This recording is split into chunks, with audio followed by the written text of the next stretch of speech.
Hi, welcome to the next episode of Great Rising. I have a good friend of mine, Juan Huizar, with me today. On this show, rather than me give your bio, I kind of let you introduce a little bit about your story.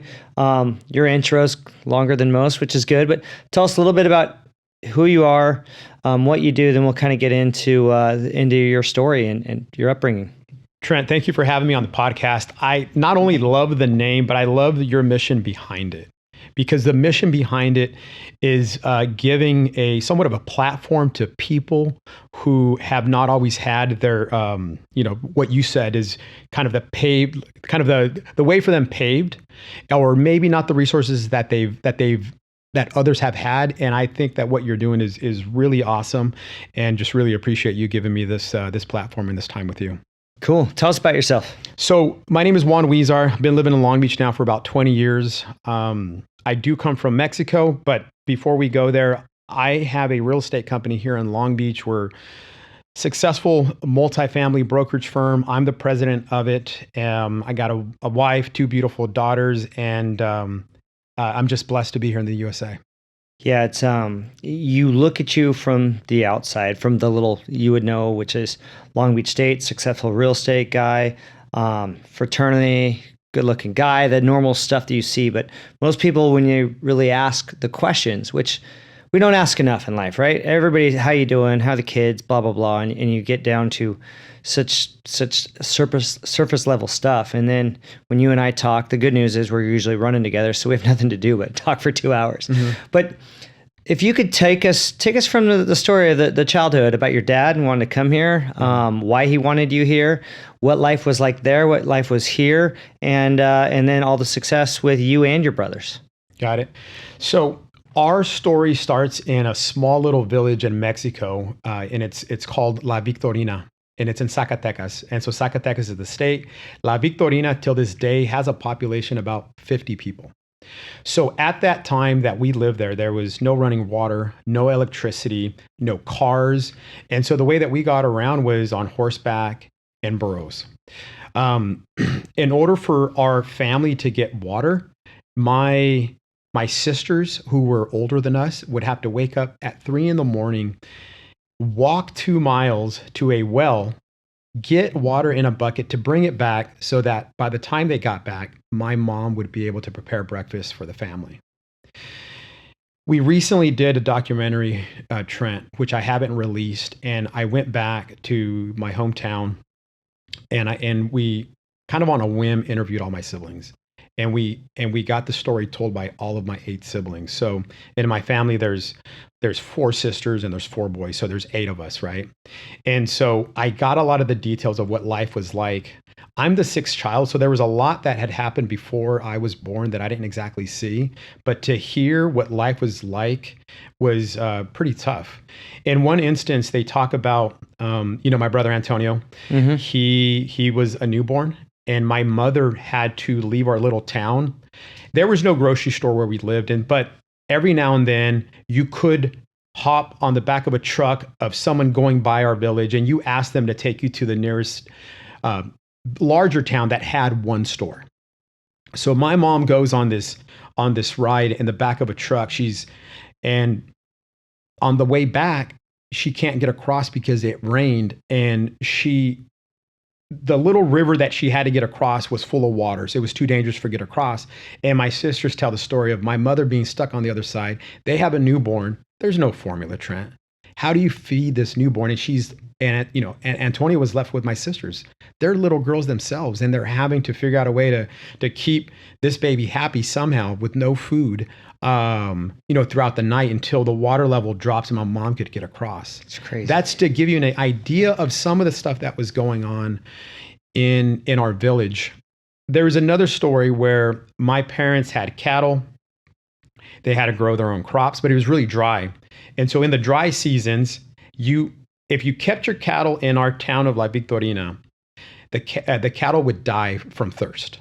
Okay. And so what we would have to do is our family would have to go up in the mountains, live in a cave, like make a camp out of a cave for 2 months out of the year, And it's because as they got up higher, there was a little more rain, there was more grass, and they could eat, and they could survive there before they came back down. So it's crazy when I tell this story. I don't remember the cave story, but all of my sisters told the same story. My oldest brother Marcelo, same thing. And I think the one hardest thing that I realized was when all this was going on, my dad wasn't there. My dad was not there, not because he didn't want to be there, but my dad was in the U.S. Working in the fields as just a immigrant farm worker, saving up money and sending it home. And so it wasn't until this documentary that we recently shot 2 years ago that I realized how much of the hard work that my own mom had to bear on her own back. So my sisters would say, "Hey, when a cow broke its ankle, it was our mom that had to heal the cow. When she had to cook, it was her. Who's chopping wood? It's her. She's overseeing." At that moment, there was 7 of us. David wasn't born yet. My mom was running the whole farm, the household, all by herself.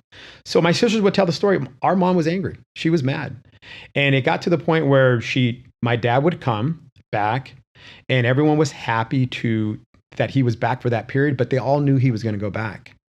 And the one thing I didn't realize, when we talk about what was it like when my dad had to leave again, not every single sibling of mine would break down crying during this video, because it was that hard to know what life was like without my dad being there.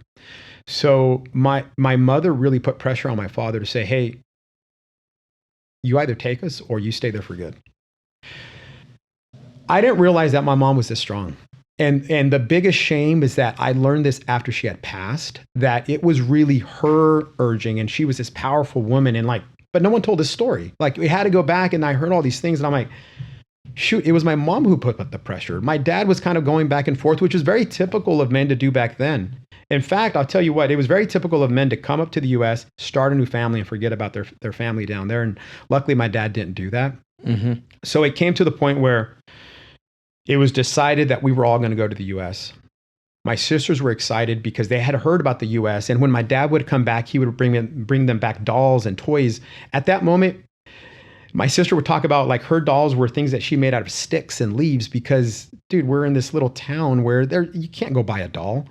My dad would make our furniture. So the beds and the tables and the chairs and even our shoes, my dad would make when he was coming back to visit, right?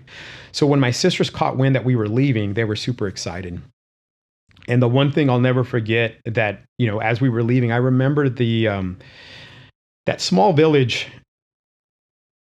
They were warning my family, they were warning my sisters that if you go to the U.S., all you're ever going to become is a field worker. All you're ever going to become is a field worker. And so that kind of stuck with the family for a really long time.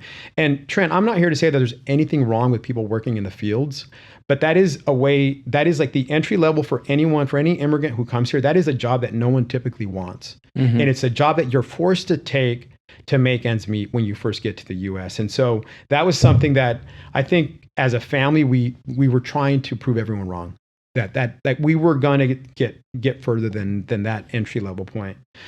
So the day comes where we're all leaving.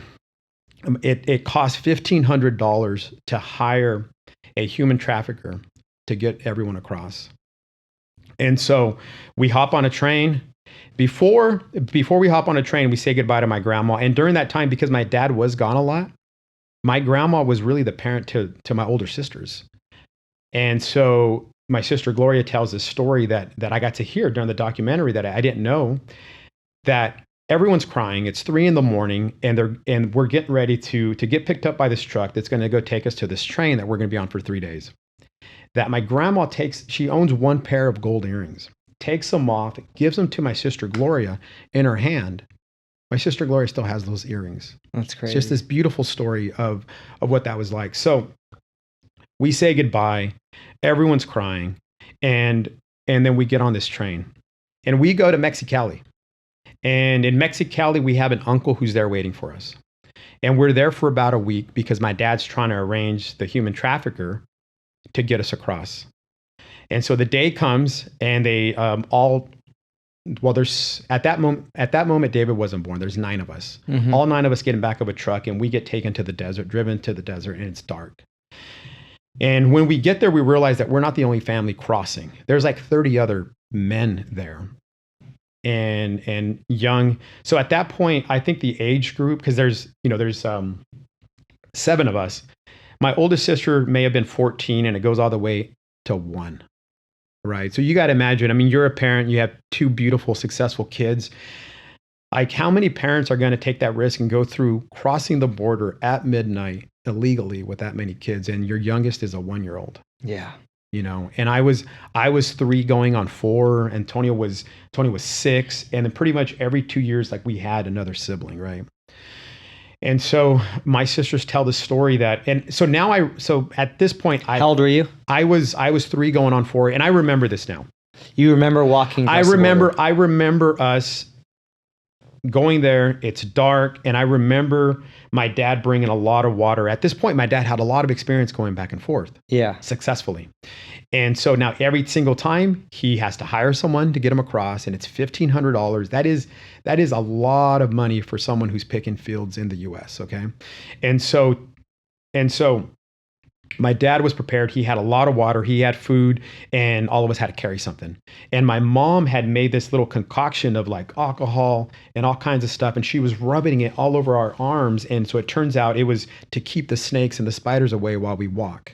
Got it. So we start walking, and like, there's two human traffickers. There's one at the very front, and he makes everyone, and they're yelling at you. They're not really nice, right? I mean, these are, in most cases, they're part of cartels and gangs and mercenaries.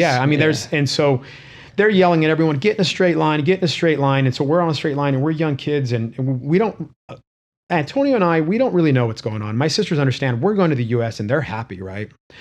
And so the human trafficker in the back, we're walking, and he's covering up our tracks. Yeah. He's covering up our tracks to make sure that we're not seen. My sisters tell the story that it gets really, really cold, and that my dad tells them, guys, my kids are tired. Can we just rest for a second? And so they said, fine, everyone rest, try to hide behind a bush so we're not seen. And so then all of our family, our immediate family is close, and everyone tries to sleep in the sand, right? And just try to keep each other warm, drink some water. And so my sister Gloria told a story where everyone goes to sleep, including my mom, and my dad walks around the family the entire time. He never went to sleep. Just making sure that everybody was safe. Making sure that his family's protected. Yeah. To give you an insight to the blessing that I've had in my life with both my mom and father, because a lot of people ask, how is it that you're successful? A lot of it goes back to that type of stuff. It just to show the type of man that he was. So by the way, that's a theme. Like, throughout this Great Rising podcast, it's either a mentor, it's a strong family. It shows, like, no matter if you're really trying to find one thing that made people successful, it's having either a strong mentor or a strong, like, mother, father. Yeah.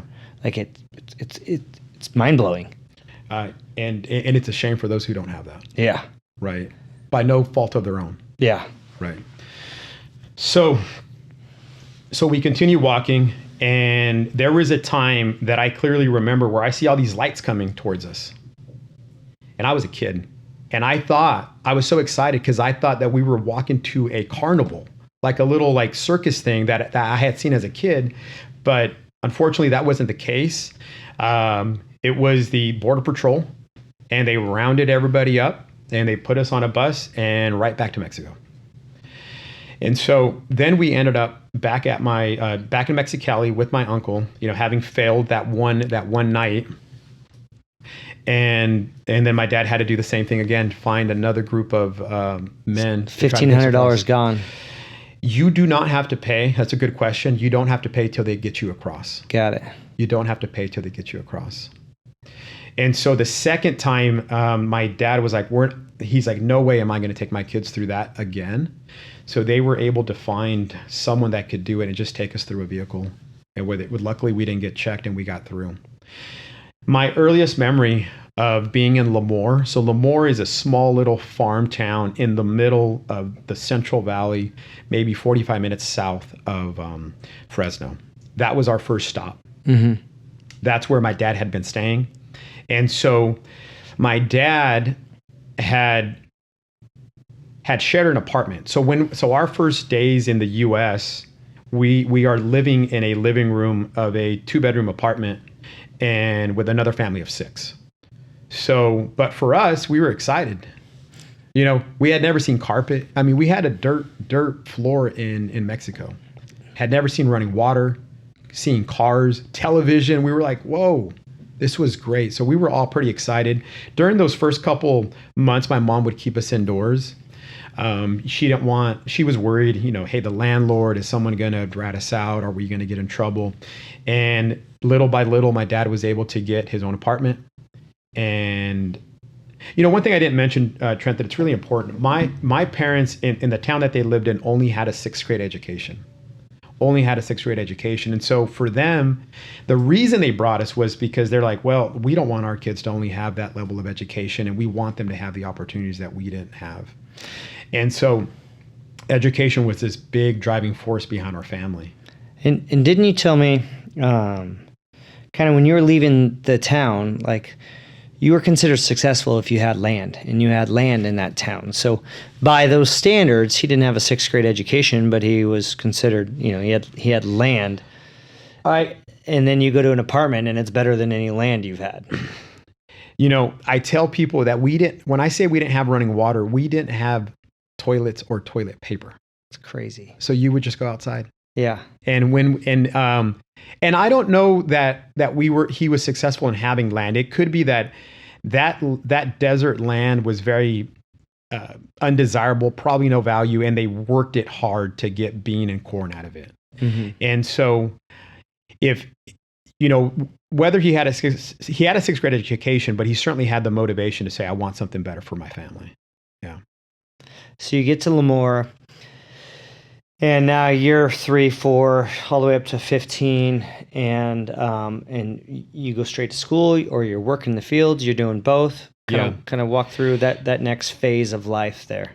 Everyone starts going to school. I was still too little to go, and so my sisters start going to school, and they tell us how it was really tough. You go to school, you don't speak English, and even the other Latino kids who maybe weren't from Mexico, they look down on you. Yeah, you were saying some of the worst racism you got was from your own culture. It's a very interesting thing there. Or discrimination. Yes, well, yeah. and it's still very true, and no one ever talks about it. But and I would think maybe in every race there's this, people put themselves on pedestals, and in the Latino community, it's very, if you're tall, if you're not dark, you view yourself, and society views you like maybe upper class amongst that race, and that's still true. And so here we come. We're shorter and we're dark. So typically if you're dark, it's because you're working outside. And so that naturally makes you be in the bottom. Mm-hmm. And so my sisters talk about the struggles of going to school and having to learn English, and maybe not having the support of their peers early on. Where we were blessed is that my sisters really took to school and took to learning English, took to getting good grades, took to like getting jobs early on. And so I know you brought up the fields. And so where that started was, so my dad's job when he was here was just working in the fields. I mean, that is minimum wage. And then my mom was working at a restaurant, and our sisters would have to help raise us because, they needed to work. But once the summer came, that's when out there, if you wanted to work, no matter what age you were, you could work. And so a lot of the things that we were able to do in the summers was work clipping garlic. So there's a lot of garlic fields, not exactly in Lemoore, but like 30, 45 minutes out, like Kalinga, Huron, Kettleman City. These are cities that you guys might drive by, but these are places where there's a lot of work when it comes to field worker. And so in our summers, everyone had to go work. It wasn't a question. It wasn't that we didn't, I tell you what, Trent, we didn't know any better. We didn't know that kids were going to YMCA camps and doing cool things. We just, hey, we're together, we're going to go work. And that's what we did. So let me describe a day of working in the fields. My mom would wake us up around 4. She would make breakfast. By then, my sister had a Ford Taurus, this old burgundy Ford Taurus, and and 6 of us would jam in the Ford Taurus, and we would take a bunch of like empty 5-gallon buckets, the kind you would get at Home Depot, and we would drive out to Huron, Kettleman City, Kalinga, wherever the harvest was ready. And so this was during the time, like the garlic harvest is July, August, September. The hottest 3 months of the year is when you would go pick garlic. And so we would get there right around 5 in the morning. It was dark. And so a lot of the people who drove cars would just leave their headlamps on. They would assign us to these rows, and we get down on our knees. We grab a bundle of garlic and we would chop the top, chop the bottom. And now we have that garlic bulb, and that goes inside of this bucket. And you keep doing that until the bucket is full. Once that bucket is full, you dump it off in this wooden crate, and then someone is working there, and you have this punch card. They punch a hole in the card. That's $1. It's crazy. That's $1. And how long does that take to get? Well, so for me, I started working in the fields when I was 9. That's finally when my parents let me go. Because up until that point, I see Antonio, Marcelo, and Luz, and Gloria, and Lilia all go to work, and they weren't really complaining about working, Trent. Yeah. Like this is like no one's complaining. They get to go somewhere. They got to go in a car, and they get to chit chat, and they get this good breakfast and lunch that my mom prepares. And so then I was asking to go to work. So at 9 years old, I get to go. So that summer I was averaging $10 a day. So 10 buckets. Yeah. So 10 buckets, it's what I was getting. And kind of the neat thing in our family is that none of us got the money. We never got the money. It all went towards helping pay the rent and getting food. Well, one thing in this story that you've always told me is that you remember is no matter where you were or what you were doing, your mom always made sure you guys had food.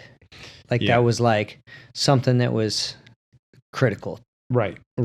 And so, I tell people this story, and they're like, Trent, I tell people this story, and a couple things happen. They cry in front of me. Sometimes I was announced as a new Rotarian, and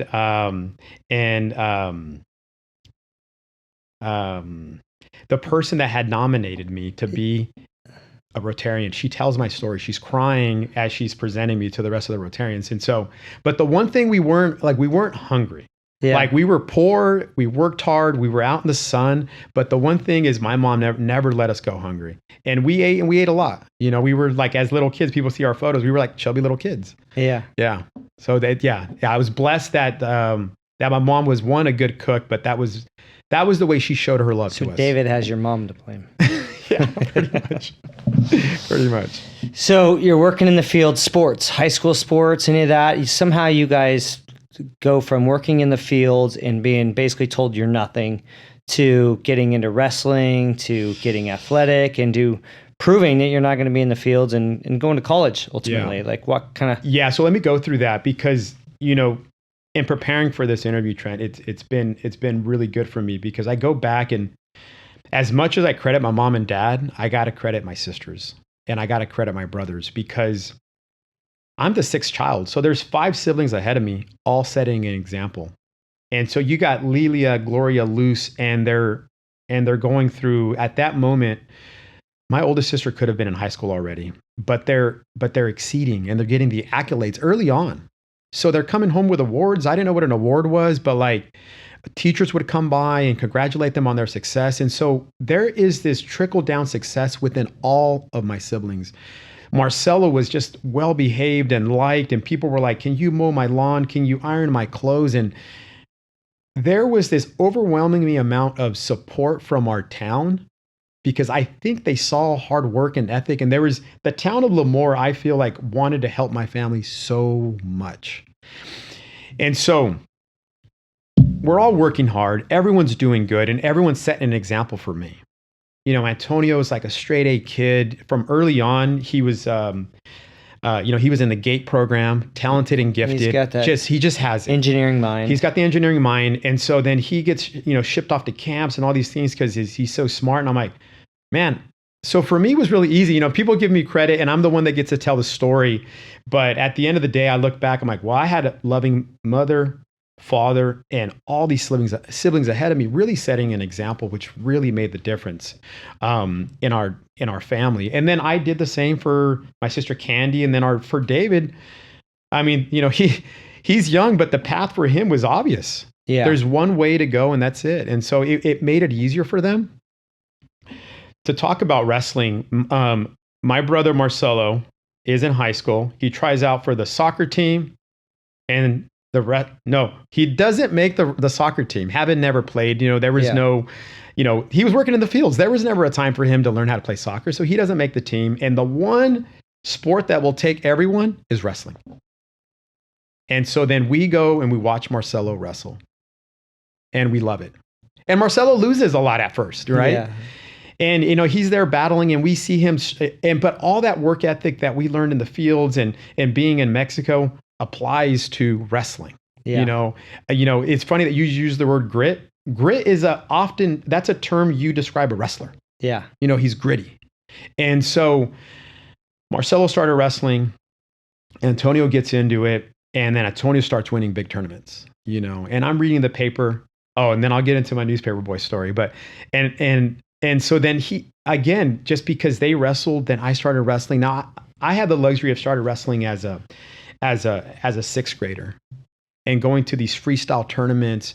By then we weren't working in the fields because we had other jobs now. There was other opportunities. And again, I didn't realize this, but field working is the entry level that you do to start off with. That is not where you want to end up, Yeah. And so I think, everyone kind of like climbing that ladder at the educational level, climbing it, getting offered jobs, and my sister working at Foster Freeze and these other jobs where I remember my mom telling people, I'm so glad my daughter doesn't have to go to the fields anymore, because they didn't want that for us, but that was the only job that would take us at that moment.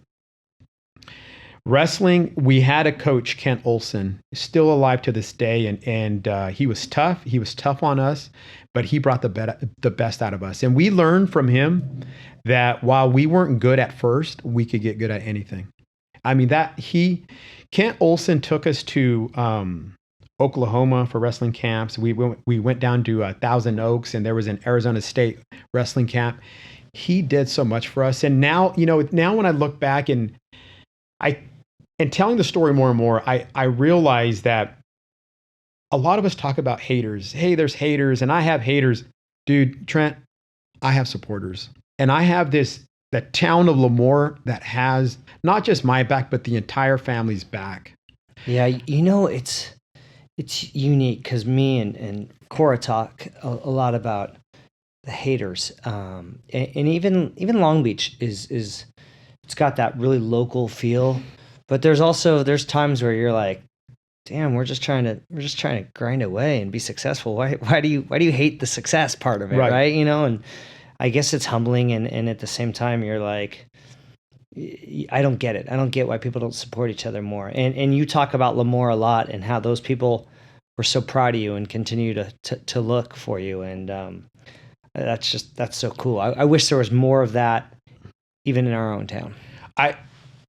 I think that the experience is there, just people don't tell the story, Yeah. or people don't feel it, or people want to really lean in on the haters. And I think anyone you talk to, everyone might have a hater or two or more, but I guarantee that more people have more supporters than that. Yeah, I agree with that. I got to mention this. There was a teacher, Miss Davis. Okay.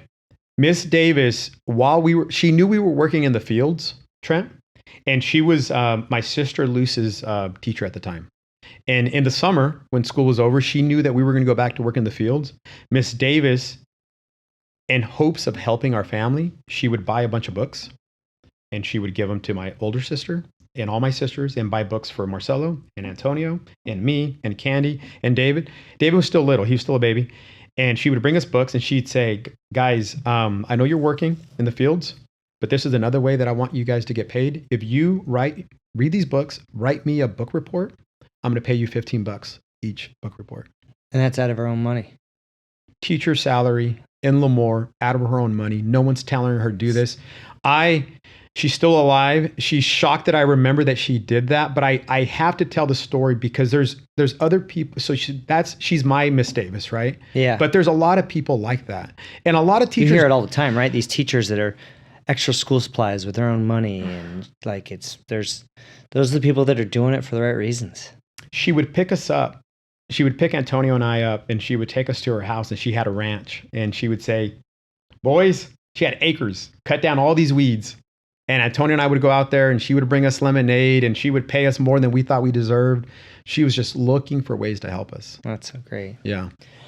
In this rise and this fight through, once you got asked the question, hope you don't mind me sharing, what did you have to fight through the most? And you talked a little bit about your town and the idea of developing a stutter and how you got through that. And sorry for sharing, but that's part of this podcast.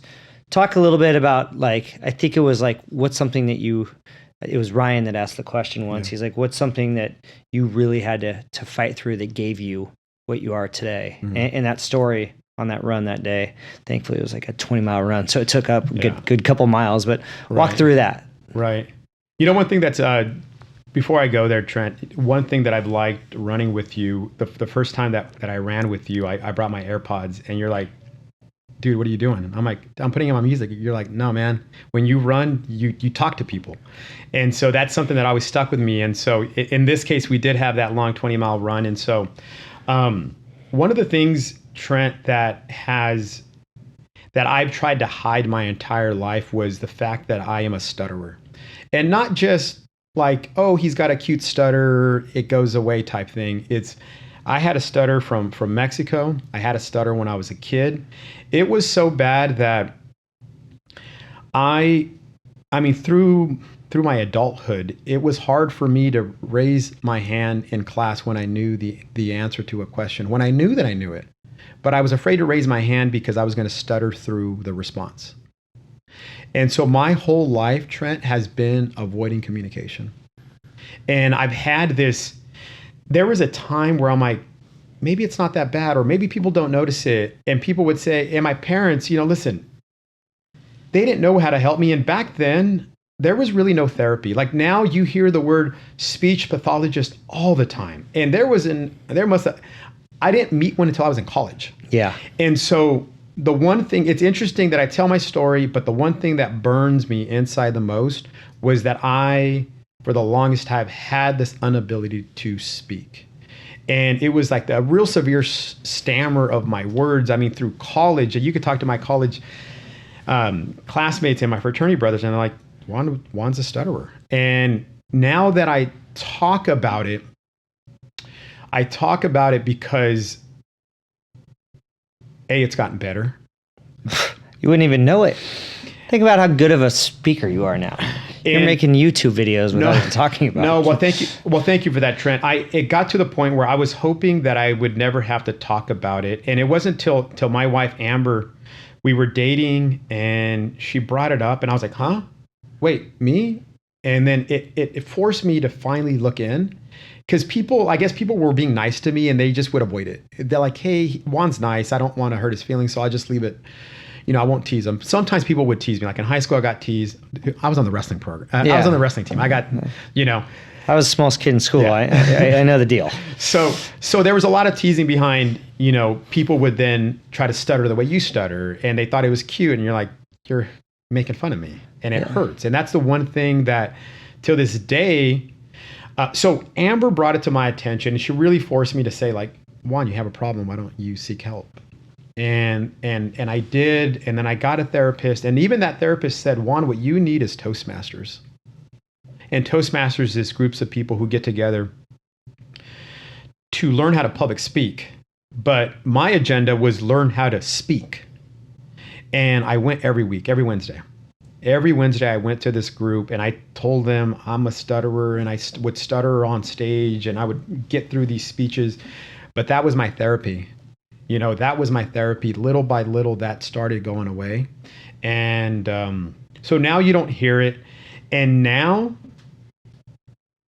I've been asked to share my story and, for high school kids and, hey, tell us where you came from, talk to us about working in the fields.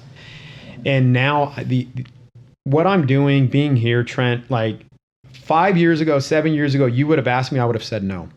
Out of fear of I'm going to stumble over my words and people are going to think that I'm uneducated and they're going to look down on me. And I'm tired of that. I'm tired of people looking at me that way, that I would have said no. But luckily I've been able to improve. Deep down inside, I still have it. And Amber knows. Amber, we would go to restaurants and Amber till this day still orders for me. And people are like, why is she ordering for you? And I'm like, I don't want to address it, dude. Like, because I might stutter right now and I don't want to be embarrassed in front of you. Like, that's tough, but I still deal with that now.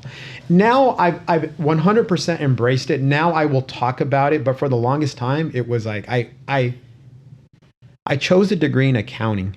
Yeah. Trent, do you think I love accounting? Do I strike you as an accounting personality? No. Yeah. I did it subconsciously because I knew that would require less public speaking.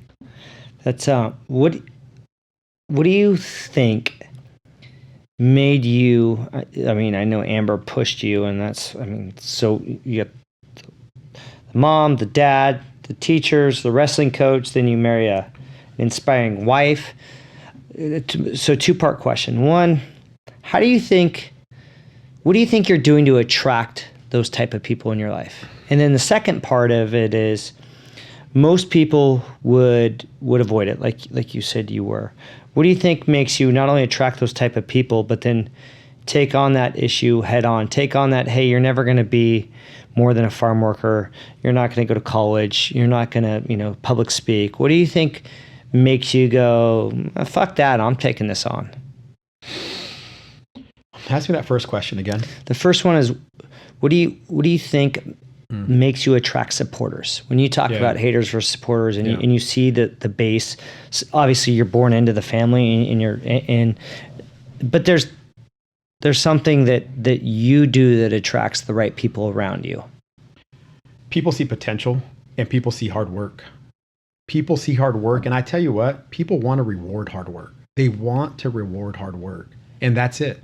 When they see that, when they see you not ditching school, when they see you studying hard, when they see you like in wrestling, man, we would like run extra and run in the morning and run in the evenings, and they see Antonio and I running together. Like, dude, you want to root for that person. You want to root for that person. So when they see you working hard, that's when you bring even more supporters. That's what I believe, and that's why, Amber, I love Amber, and you got to imagine she was dating me right in the middle of my severe stutter. I mean, for her to accept me that way, Trent, a lot of people would have said, I don't want to take him around. Like, how am I going to introduce him to my parents? Yeah. He stutters. And I would. It's pretty crazy. And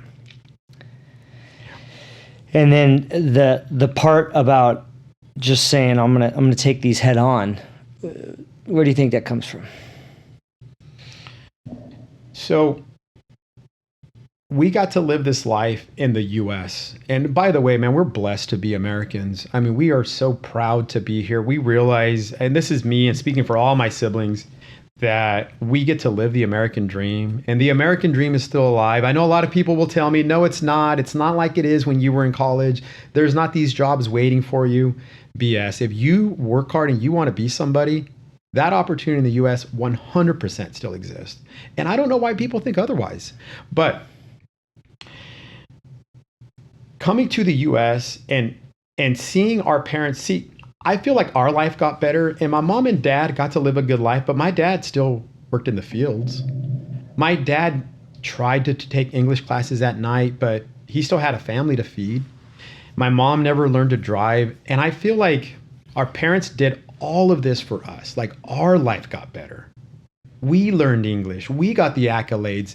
They may have gotten the pat on the back, hey, good job as a parent because your kids are, off to a great start.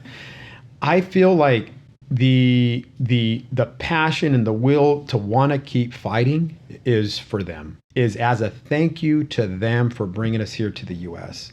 That is, I've been fortunate enough, Trent, that I've been asked that question. One, what is your fire? What is your fire? And I've had to really look deep, meditate, and figure out, why am I hungry every day? then how do we do that? Now you have these two beautiful girls that you don't want to go through that, right? We don't want our kids to work in the fields. We don't want our kids to do those. So how do you take their life that we want to be better, but at the same time make it not so good that they're, spoiled brats, right?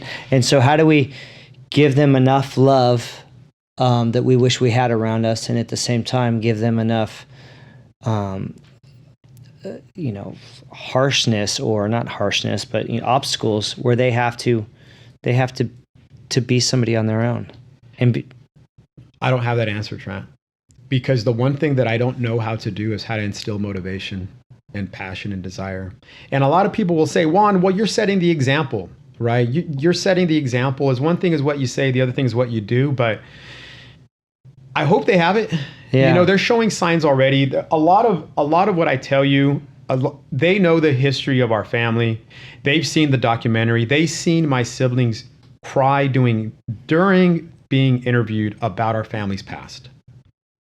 Cry. And, they understand that when my daughters complain that we have school today, I'm like, your Nana and Tata, who have now since both passed, came here because they didn't have this opportunity. It's a constant reminder. Yeah. And I don't know if they're rolling their eyes, Trent. And listen, I've taken them to the garlic fields, right? I want them to see what this is. And, they're going to listen to this podcast, but it's one of those things where I'm not forgetting where we came from.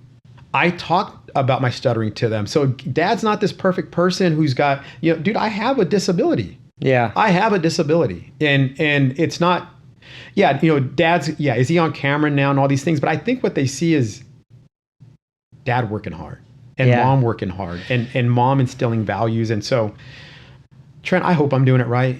I look up to you, Trent, because I think, we did have completely different backgrounds, but I see how well you've done with your kids.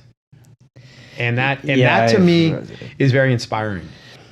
It's almost like I've been lucky enough that I've been surrounded with supporters. As much as I do know I have some haters, I feel like I've had to actively seek out supporters, and I've done that, whether it's YPO, whether it's friends. My dad was such a good mentor in terms of, the little things, like if you're the smartest guy in the room, you're in the wrong room, trying to surround myself with successful people. And every time, no matter how wealthy they were, no matter how much success they had, at least the people I tried to be around, they talked about family, right? And being a good parent. And so for me, it was setting expectations, and both Summer and I have high expectations of our kid, but then mixing that with unconditional love. Yeah. And I think that's hard, the unconditional love, because we want to reward people for success all the time, right? And then all of a sudden our kids have failure, and you don't want to be the helicopter parent, you don't want to be the helicopter parent, but at the same time you want to make them know that they're loved no matter what. And that's a delicate balance that, hopefully we're doing it right. You're my first podcast since I got back from Necker Island, and I asked the same question to Branson and about the kids, and he said, I think the number one thing that he wanted to create for his kids was something they wanted to do. All too often, I think our kids go into something that they're forced into, whether it's working in the fields or somebody that becomes a bartender and never leaves bartending, or whatever that may be, right? But giving them the opportunity to do what they want to do. So I think one of his sons is in a band. The other one became a doctor, and then very successful, and then now she runs the nonprofits. But he said they got to be independent, and they got to choose what they want. I thought that was a pretty powerful thing to say, like, we want our kids to be successful doing whatever they want to do. Yeah. If my kids don't want to come in the family business, they don't have to come in the family business. We want them to choose whatever they want. And, right. And that's a crazy, I don't know, the thing to think about. Politics real quick, because, it's funny, you talk about where you are, and we always call you the mayor. But as we're in political season, I'm going to go like kind of 5 rapid fire questions at you. But you and I have talked about, Reagan and amnesty. And what's unique is I feel like more and more we are being told by our race or by our social status who we should be voting for, right? Yeah. Kanye actually says it well. I'm not the biggest Kanye fan, but he says one of the most insulting things is the Democratic Party saying he's black, so he needs to vote for Democrats. Right. And his response is, "You think I'm so stupid? You need to tell me who to vote for." And for, everybody just assumes that I'm some, Trump-loving Republican because I've had success in my life, not knowing that I hate Trump and that I'm a libertarian, right? Mm-hmm. And so, from your standpoint, as a, I guess, first generation successful Hispanic male living in Southern California with success, the political ideology comes from where? People who want power and control. People who want power and control, and they're trying to tell us what to do. You brought up Ronald Reagan, and in our household, because one thing I didn't touch on was, I clearly remember there was a time where, this was in the 80s, Ronald Reagan, by the way, beloved by the Latino community, beloved. And Ronald Reagan is Republican. He allowed my family to become U.S. citizens. And I remember how proud my parents were the day that they got to vote. It mattered. It mattered that they were U.S. citizens, and it mattered that they had a vote. And so when it comes to politics, it's dude, something beyond my comprehension, and I completely stay out of it because it's a way that divides people, and I don't like it. And sometimes I'm like, people like to argue about silly things that are out of their control. Now, I do believe it's important to vote, and we do have an important race coming up here, not just in Long Beach, but just in all of LA County. And I think it's important that people get out and vote. There's always this attitude of like, people complain, but they don't vote. Yeah.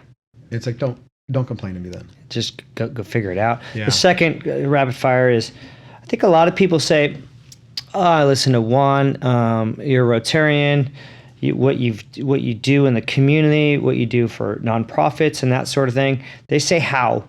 I get that question a lot. Trent, how do you get involved in the Boys and Girls Club? How do you do this? When you talk to people and they say, "I want to help," what do you think is the easiest way for people to get involved?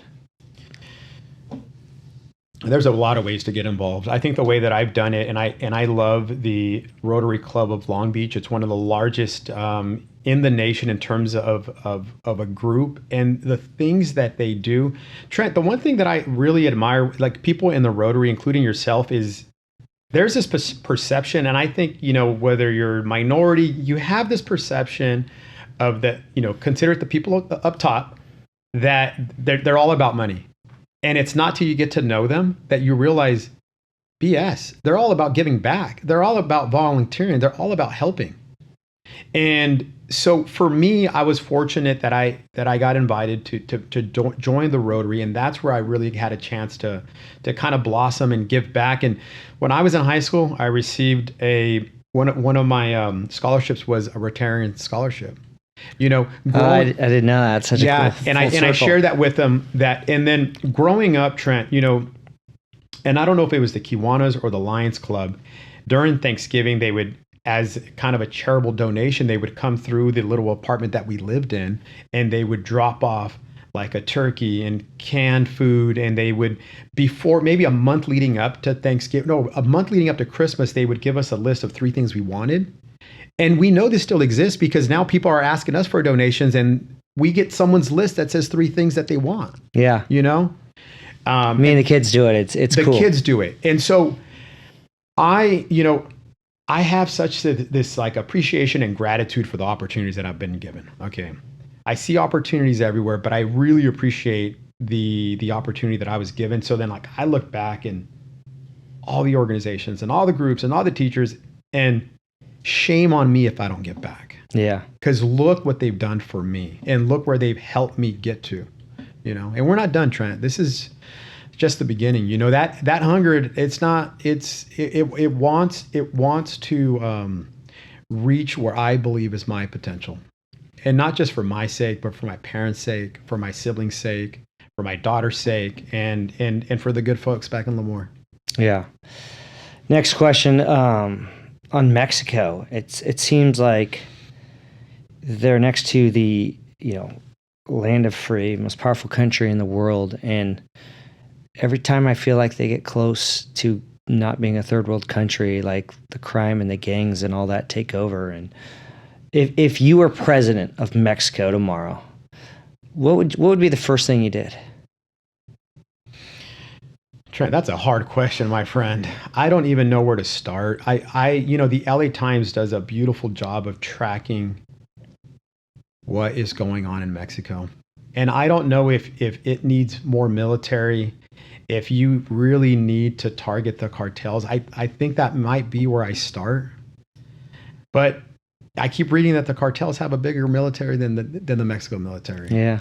And so I don't even know, Trent. I know you guys tease about me being mayor, but there's some things that are completely over my head on how something could be fixed. And that one would be one that would be pretty tough. Yeah. Appreciate the honesty there. You get 3 questions to ask me. Anything you want to know or ask? Trent, who's your biggest role model?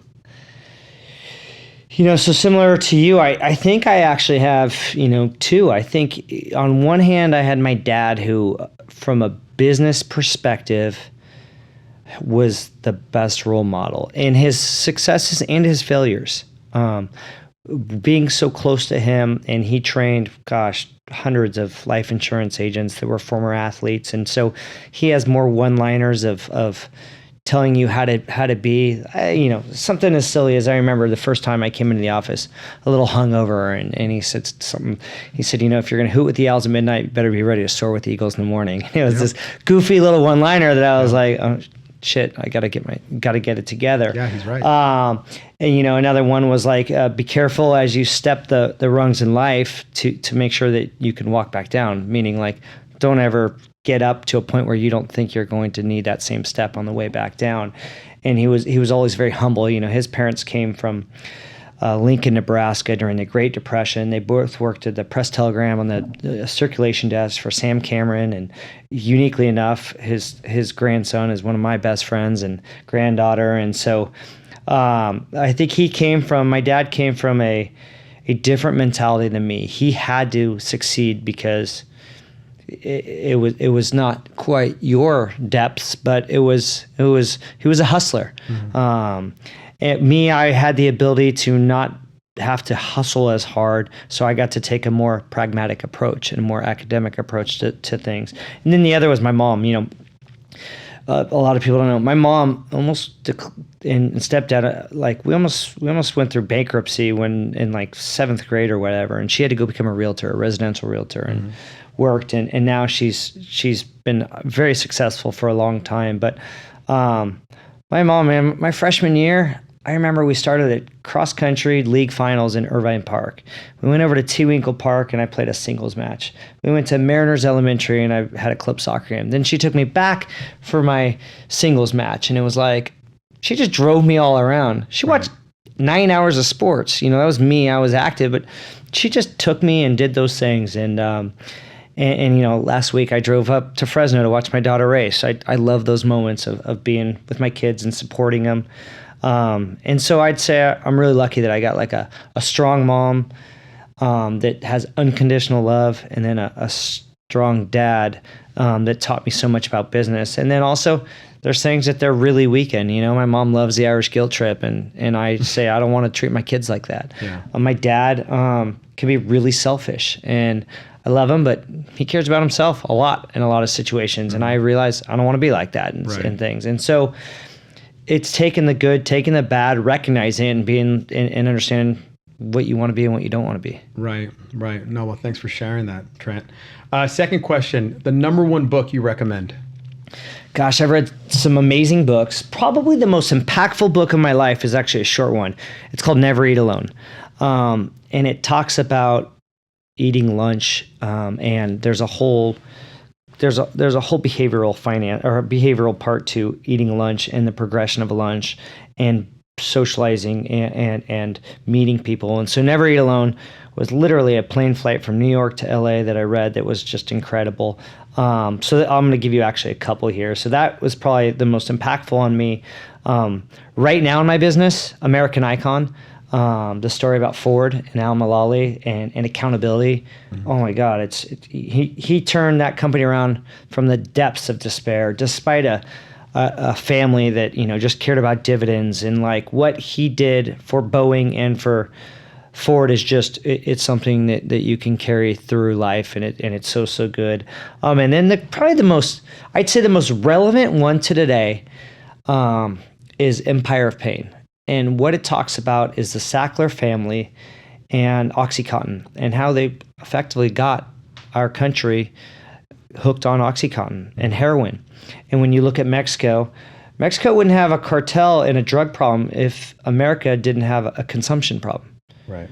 They're bringing drugs up here because our nation is so hooked on drugs.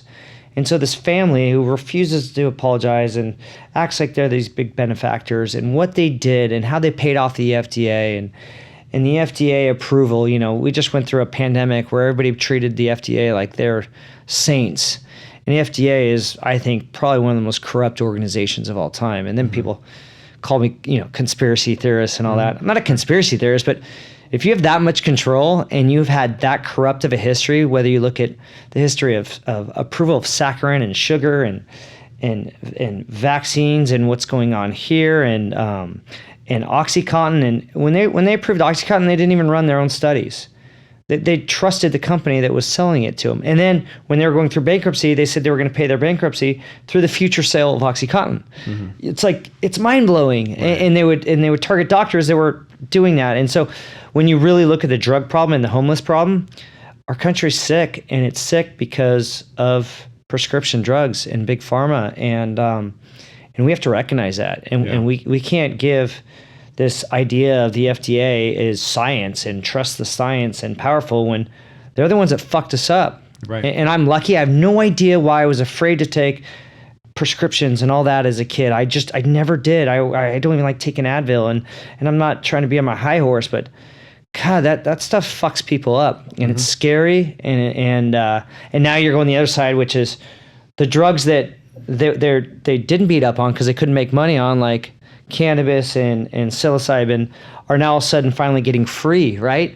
But they can't mass produce those and make millions of dollars off that. They'd rather, get the country sick on everything else. And you're just like, oh my God. And then you have stuff like, Biden comes out and says, oh, we're gonna free everybody before midterms of those that are in prison for possession. Sounds cool, right? People aren't in prison for possession. They're in prison for sales. They're in prison for massive issues with marijuana. So the politics of that, if you're really going to do it, like free everybody that sold it to. But don't say just those that are in possession and make a political speech around it. So that was a long answer to your question, but those are my three favorite books. Cool. Well, thanks for sharing. I got one more question. Fast forward, what do we expect? I remember, Trent, when you came back from your first trip to Nectar and you said, I'm going to start a podcast, and you did it. And I know you did it, kind of as a way to give back. Where do you want this to go? Because I know for a fact you're not doing this for any financial gain or for anything like that. Like, I know that. In fact, I know it was addressed earlier in another podcast. Yeah. I know that because I know you, but where do you expect this to go? I think I'm so lucky to be surrounded with good people and hear good stories. And to the running thing, the best part about running for me, and I took 22 years off because I took it too seriously and I got away from the real part of running that I love, is when you're on a run and you don't have the AirPods on. Think about in life how often that you're alone with somebody for 2 hours or an hour. You're not looking at a phone. You don't have anybody calling. You don't have anywhere to be other than to run, that you have conversations. I got a buddy, Jason Pershide, another one, Dave Colm, that I've probably spent hundreds of thousands of hours running with. And you just talk about stuff. Right. And so learning your story and asking more than the surface level. Alex Dismalchi's story resonates with so many people. The Jim Edmonds story, where everybody just thinks, oh, he's on Real Housewives. They forget like how powerful his story is. And so giving a voice to these things that give inspiration, hopefully, right, and make people realize that just because you come from a middle class or better white family is why there's success and everybody else fails because that. There's probably a little bit of my chip on the shoulder there too that says that's not the case. Let's highlight those that have fought through and those that have persevered and those that have created, this gritty moment that we can draw inspiration from. And I think that's really important. And there's so many more stories to tell. It's like when I reached out to you, I was like, all right, it's time. There's a progression that I see, and I have a lot more stuff. I think Kelly Gores is going to come on soon and talk about the Heal documentary. And there's so many different facets that hopefully will give people inspiration. That's why I do it. Trent, when I talk about supporters, you've always been a supporter of mine, and I just want to thank you because I think you've gone out of your way to support my business, to ask about the business, to introduce me to people that you think that would impact my business. You're one of my supporters, and I just want to say thank you. Thanks, bud. You're one of mine. That's why we work out together all the time. That's right. That's right. All right. Thanks for coming on.